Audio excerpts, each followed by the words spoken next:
So I was thinking that today's video was going to be a little bit about shoes to fit with your prosthetic leg. I find this is quite can be quite challenging to put on shoes since you don't have a flexibility in your foot. Your foot is always like fixed like this, so it's really difficult to put on like a shoe like this that doesn't have an opening.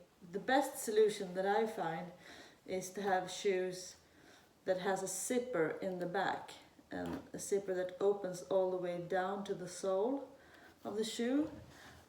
So like this. Then it's really easy to just remove the shoe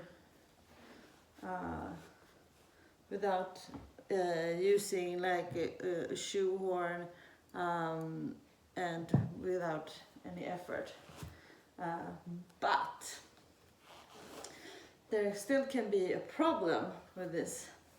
See here, I mean, this foot, we did build it so it's wider here on this part here, and also we added a bit more volume here because it's really flat here from the manufacturer. But if the foot is wide, and since it doesn't have any flexibility, I can show you here with these. They're super ugly, these winter shoes, but they're quite popular. It's quite a popular brand, but they're super warm. Here the zipper goes, it looks like this, that zipper, I thought that the zipper would go down. I bought them online, so I didn't check them out before. But you can see from the inside that the zipper actually doesn't go all the way down to the bottom, because then inside the shoe there's still this is where the sole actually begins, so they just put up a bit higher up here on the outside, so you still need to get over this part here. And even though it has a zipper in the back, and now with the foot being wider, it's like you can't really do it. And then it's really good to have a shoe horn that is short like this and that it's made out of metal, because you really need to be strong when you force the shoes on your prosthetic leg. And I mean, this works if you if you're at home and you don't have a stress, then this works just fine doing like this. Then just put up the zipper and it looks like this, all ready to go. But if you like go to the gym and you need to take off your shoes, and like here in Sweden it's winter and it's full with snow, and you don't really want to touch your shoes because then you get all wet on your hands and dirty. You just want shoes that are really simple and easy to take off. So I thought this would be simple and easy to take off, but I will now show you what it is like to remove it. So this is just me not putting any effort at all, and it doesn't move. So you need to like, and I can't take it off. It's just stuck here.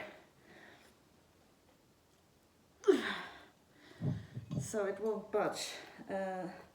So then you take the shoe horn and you just force it and bend it to get it off. So yeah, you can get it off, but as you see, I mean, it's such a big struggle. And if you go to a friend's house and obviously you need to take off your shoes, you can't really be forced to have that much force, especially if you have the leg still on you. I mean, usually you keep your leg on to remove your shoes, and then it's even more difficult, because then you kind of, I mean, the sweat just is running everywhere, and you really need to force the shoe to come off. And obviously maybe you don't have this with you the whole time so you can bend it off. And I've actually had, just now this week, I was trying on a new pair of boots in a shoe store, and I had to force, the zipper went all the way down, but then I think they were a bit too narrow for this extra build-up on the foot. So after like struggle, and I had to take off my jacket and my scarf and everything, I was able to put the shoe on, but man, I couldn't get it off. And these were like really, really expensive shoes as well.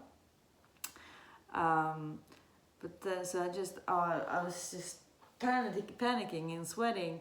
But then I found, because they only had shoehorns in plastic, but then I managed to find a shoehorn in metal, so I could like really bend and force it, and people were looking at me like, what is she doing to those really, really expensive boots? And I didn't buy them.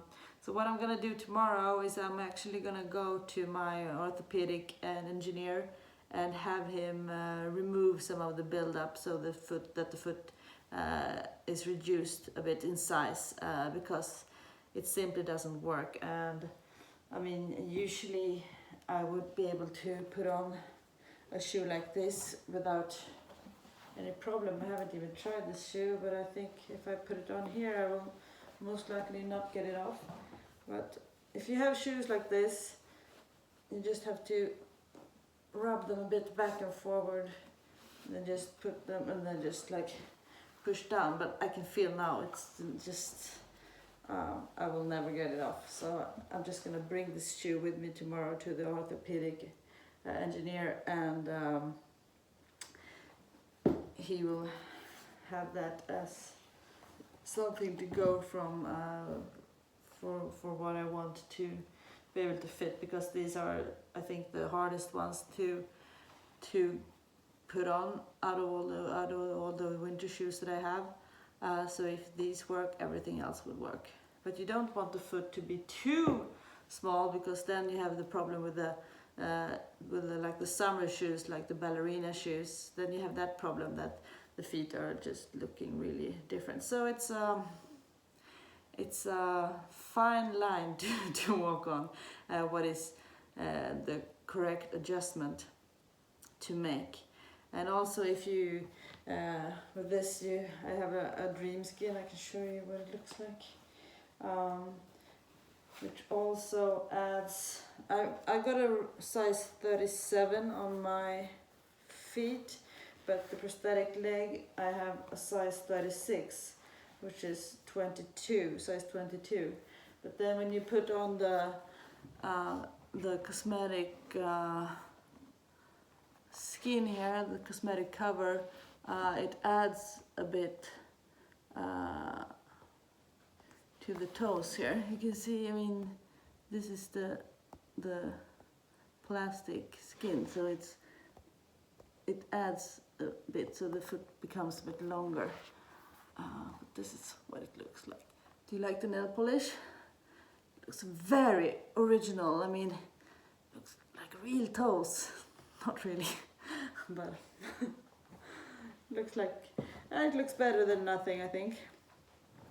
So yeah, so that's my main tip. Just always buy any shoes. If you see, obviously you need to have the right height for the setting of your prosthetic leg. I have it set for like 1.5 centimeter heel, which is really good for like gym shoes, like running shoes, that they usually are a bit higher up. So that's usually a setting that works for most shoes. If you have like flat shoes like this, you can just like put one of those inlays just in the back, so it raises the back a bit. If you notice that there's a difference. But this foot that I have here from Össur, the ProFlex XC torsion, it has flexibility in the back as well, so it kind of adjusts a little bit to the size heel you wear. I mean, just like 0.5 centimeter or so. So I don't have any inlays in these, and they work just fine. I don't feel a difference. But I usually try to have like a bit higher here in the back. So if you find any boots that have the correct setting, and boots that have a zipper here in the back, that is just perfect. I can actually show you a pair. I mean, I've got loads of boots. I can show you. Just hang on, let me get them. Yeah, so I found these just when I got the prosthetic leg. I kind of just, after trying on a few shoes, I just kind of realized that a zipper here, where it's most common to have a zipper here, it's gonna be more of a struggle to put on the prosthetic leg than if there is a zipper here in the back that goes all the way down. So I bought these shoes. These are gray, and I bought a pair that are dark brown, and also have a pair that's black. So this is what I always wear during the winter. So I can show you now, how easy it is. You just slide it in, and then it just goes on easy like that, and just push it up like this. And it's a super good look. It looks really good. Nobody can tell that there's a prosthetic leg here. You can really see for me the correct setting that I do have in height for my heel here. And it's super easy to remove as well, even when you have it on you. So this is how it should be. I mean, you don't need a shoehorn. It's so easy to remove, and I always have that in mind when I know that I'm going to visit a friend, or like before having a dinner, before going out or so, to really think about what shoes that I'm wearing. So obviously it would be easier for me if I didn't put on that extra padding on the foot, but then, I mean, it's such a difference between my foot and the prosthetic foot, because it's really small, especially like if you wear size 22, which is almost like a kid's size, which is like a 36, then it's even smaller than if you would wear like a bit bigger, if you have bigger feet. And I have a video of me wearing high heels. Just check that out. For me, it's no difference to walk in high heels than to walk with flat heels. There's no difference. The only thing that is more challenging is maybe on the leg that I have left, because the prosthetic leg never loses balance. It never wobbles, because it's just going to be fixed. So it doesn't really matter what kind of heel you have. That just depends on your other leg and your stability that you have in your leg that is you do still have left. So anyways, I hope you enjoyed this video, and just yeah, keep looking for those perfect shoes. Number one, get the correct setting for the heel that matches the setting that you have on your prosthetic leg, and find shoes with zippers that go all the way down to the sole of the shoe. And happy hunting. I hope you find some, and if you find them, buy them in every color. I mean, it's totally worth it. It's money well worth spent, and it really makes life so much more simple. So I hope you enjoyed this video and these tips, and please subscribe, give it a thumbs up if you like it. If you have any questions or want to give any feedback, just comment below. And I wish you all a very good day. And here it's autumn, so the leaves are falling, and I will put on my shoes and maybe go to town. Enjoy it. Bye.